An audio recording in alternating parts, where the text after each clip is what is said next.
to Lady Talk. Today we are going to discuss being a career mum. So I'm a new mum, she's a mum of 2, Grace is a mum of 3, and as you very well know, it's difficult to manage your own life, your children's life, your family life, your intimate relationship with your partner, and everything else that goes on, including work and your social friendships. Yeah. So we want to discuss it a little bit, talk about the tips that we have. Me being a new mum, I don't really have that much to contribute, but I know that I have a stance on what I believe and I trust my gut and I run with that. So I'm going to hand it over to you, Grace. Well, I think that's a really good place to start is trust your gut. Like, Yeah. Sometimes things don't make sense, and on one hand, on paper it looks amazing, but if the feeling feels off and the energy is off, then I feel like listen to your gut. I think listening to your gut is so key because, look, I'm a new mum and I'm inundated with unsolicited advice all the time. I'm going to get judged if I go back to work early for being an unfit mum and not caring for my child, and then I'm going to get judged for being a stay-at-home mum and not contributing. So at the end of the day, I think if everyone's got something to say, I've got something to say too, and it comes from my gut, and I'm going to run with that because at the end of the day, only I can do what's best for my family. That's right. Totally. It's like mother's intuition. Yeah, it just exactly. kicks in and you just know. You know your own child, not everybody knows. You know what I mean? Yeah. Yeah, when it comes to your child. So sometimes people might have a whole lot of advice for you, but you know your child best. Yes. At the end of the day. Agree. Really. So I guess the other thing is like a lot of mums will deal with guilt. Yeah, 100%. Yeah, it's a totally real thing. Mother's guilt is because, like you said, that I feel like you feel guilty for not working because you're not contributing to society, and you feel guilty for working because you're not there for your son or your daughter. Yeah. So either way, you're feeling guilty. Yeah. And let me tell you, guilt is the most useless emotion. Yeah. And one exercise that I did that really helped me to overcome my mother's guilt is I wrote down 100 different reasons why my family benefits from me working. And it was such a powerful exercise that I've been able to release that guilt. Mm-hmm. And I struggled with mother's guilt after 3 children. It wasn't until I had my third that these reasons were everything from more time with my husband. My children spent more time with my husband. My children can have experiences separate to me with other human beings, like grandparents. And all these, they all added up, and then they make their way into your body. Like it has like a physiological effect, and then so when you go to work, you're not like, these are the benefits. Right. That's true. That's true. So that's something you might like to try if you're a new mom. Yeah, totally. What else? Like when it comes to being a working mum, a career mum, or even a hustling business mum, because Grace here actually has her own yoga business. What are the sort of challenges that you encounter when running your own business and being a busy mum of 3? I think asking for help is really important. And if you ever heard of the saying, "It takes a village," and I hate that saying. I don't know why, but you hear it, it's so cliche. Yeah. But it's so true though. Right? It's so true. Yeah. Well, I like personally being a single mom, and it can be, it might be a prideful thing, like, asking, not wanting to ask for help. So true. Ego. Thinking that you may be less of a mum because you're asking for help. Actually, it really is true. It does take a village to raise one child. Could you imagine any more than that? Yeah. But throughout, like I found that I've got a lot of close friends, like, you girls and, some other girlfriends that are massive help throughout raising, my 2 kids. Yeah. They've become such a help, and so my advice would definitely don't be afraid to ask for help. It really doesn't make you less of a mum. If anything, there are people out there who are willing to help. And they're just waiting and asking. Yeah.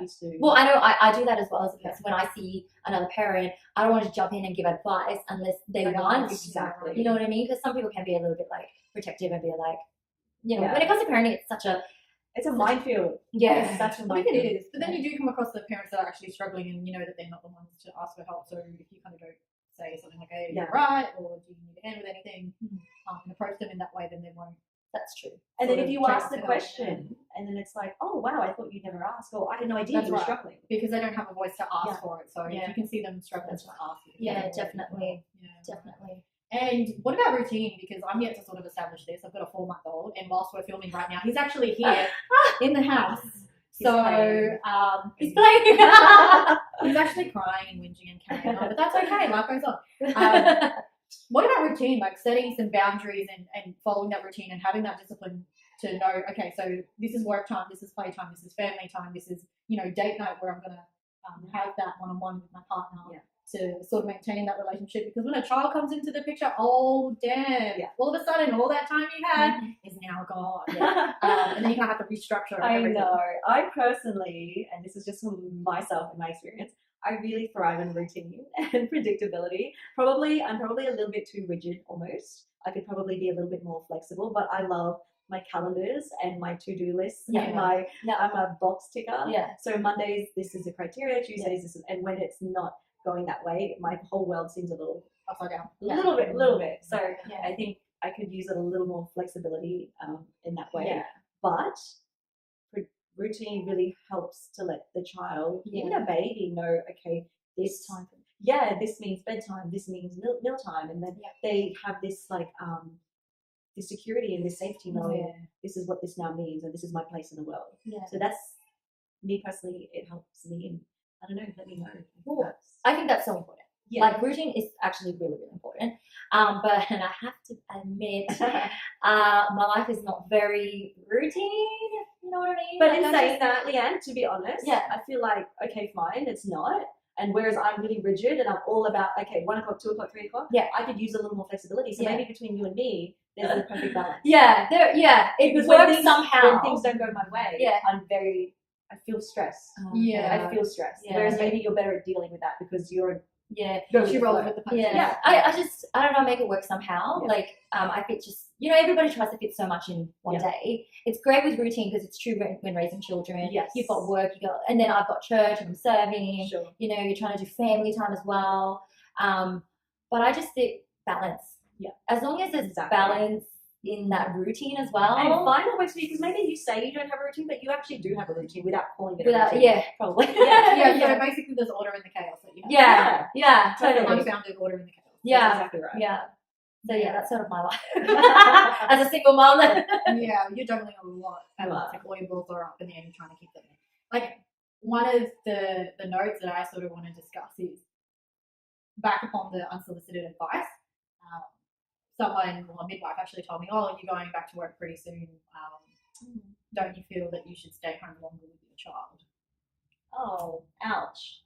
Really? They actually said that? Yeah, they did. So I was like, I just honestly, I held back. I was just about to say, "Do you want to pay my bills, girl?" Because if you're going to be telling people stuff like that, then you can't be a judgmental person. Like, and it goes the other way as well. Like mums that stay home, don't you want to go back to work and have that career and not give yourself up? Like, damned if you do, damned if you don't. Yeah. But I think it goes back to what Leanne said. You've got to find what works for you. Definitely. Because we all are unique and we all have different circumstances.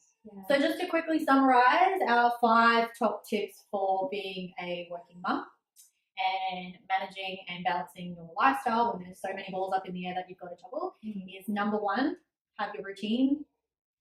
And number 2, set your boundaries. Stick to them, be disciplined where you can, but also allow that flexibility should, your child need to go to the dentist or the doctor or something last minute. Number 3 is ask for help. Don't be afraid to put the call out, because you never know, you might get what you need back. And number 4 is trust your gut regardless of what anyone says, because at the end of the day, they don't know that your circumstances, they don't know what's happening with your child, and you know. So trust that gut intuition. And number 5 is a really big one, which I'm going to struggle with the most being a new mum, is letting go of guilt, because you're going to feel guilty going back to work, and then you're going to feel guilty if you're not at work and you're always with your child. So just be kind to yourself and go with the flow and what suits you, because at the end of the day, having a child and trying to manage your old identity along with merging your new identity as a mum is going to be a really big challenge. So thanks for watching, and we'll see you next time. Of course, if you have any comments, please post them below, and I'm going to put in a few useful links to some stories about some kick-ass women who are running businesses and raising children at the same time. Yay!